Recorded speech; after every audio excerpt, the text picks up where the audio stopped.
We have breaking news. A tornado has been spotted in the northwest part of the county. Several residents have reported seeing a large funnel cloud moving southeast at a rapid rate.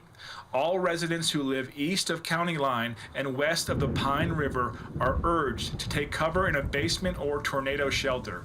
Let's go out to West